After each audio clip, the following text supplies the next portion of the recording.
Sino ba ang wais na misis? Nagsimula po yan, Tito Boy, kasi nung, syempre, alam niyo po, yung buhay ko, I mean... Inaanak ko po itong dalawa. Yes, inaanak niya. Proud. Saka, syempre, noon pa lang SEQ, nakita Correct. niyo na po. So, humble beginnings talaga. So, mas naging wais ako sa buhay because sa mga napagdaanan ko. Totoo yun. Alam mo ba, mas lalo na nung nagsisimula ka sa business, ang daming failures. And because of your failures, you learned. Kaya ka naging wise. I think, natuto pa ako lalo. So, paano maging wais na mister? Wais talaga sunod ka siya lang sa misis mo. Hindi. Happy wife, happy life. Hindi talaga, ang dami ko talaga natutunan sa kanya when it comes to business. And so, hindi lang sa business, sa buhay. About taking your time para magkalma, mga ganyan. And I think, the best thing that I'm doing as wise, kaya natatawag ng wise, kasi I really just support her with what she's doing. Best support system. Wala na Ako ang akong best supporting husband. Yes, totoo yan. Best supporting husband. That sounds good. Pero ngayon, madalas nating naririnig sa mga kaibigan, problema talaga ang pera. Oo. There's a problem of, hindi ko alam kung bakit. No? Sabi ko nga nung isang araw, nagkakataon lang ba, that napapaligiran ako ng community na in the past few weeks, ang pinag-uusapan kakulangan ng pera.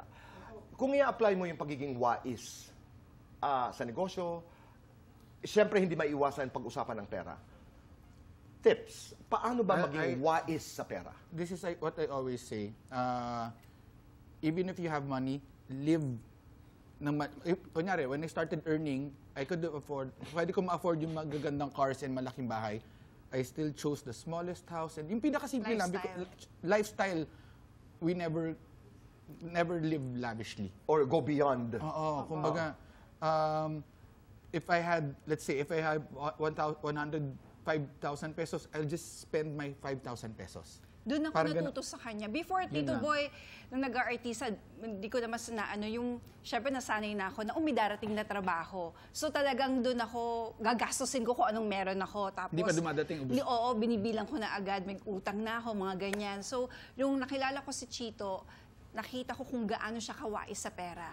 Siya talaga yung nagturo sa akin how to save money, lahat, including insurance. Talagang natuto ko sa kanya na parang gusto ko yan, investing. Kumbaga, yun lang talaga, good student. Talagang pinag-aralan ko yan. And gusto ko yung ginagawa ni Chito na hindi man siya maluho, pero hindi naman niya dinedeprive yung sarili niya. Meron siyang ipon, may nai-invest siya, may konting luho. Parang gano'n. At saka, it's not how much you earn. As we would always say, it's how much you save. Ako naman, dagdag lang ako ng konti. I was talking to my staff the other day. Sabi ko, pag may inaasahan ka, halimbawa, lakihan natin, 100,000.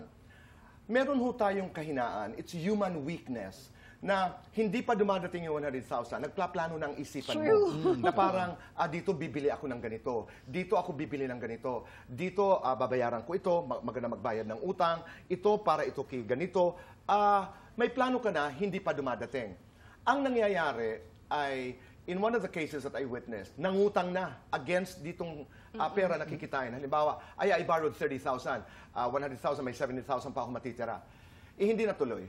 Totoo yan. Remember, isa sa sinabi ko sa yan, ganun din nangyari sa akin before. Sabi ko sa kanya talaga, never spend money that you don't have. Correct. Because it is not money. Yes. It is not money. Oo. Until you have that. And Exactly. Then, doon naman, Chito, sa sinabi mo, you really have to live, hindi lang within below your means. Yes. Para maayos. At saka, maaaring nagtatanong ang iba ngayon na parang, ba't mo naman pinahirapan ang sarili mo? Hindi. You choosing a small house rather than a mansion, hindi ka nagpapalit ng auto taon-taon, does not equate to saying na hindi ako masaya. No, actually, ang gagawin ko talaga dyan is, when I earn money, iisipin ko lagi, how to earn more money, hanggang umabot sa point na yung gusto kong car, hindi ko na kailangan pag-isipin. Bibilin ko na lang kasi change na lang yan.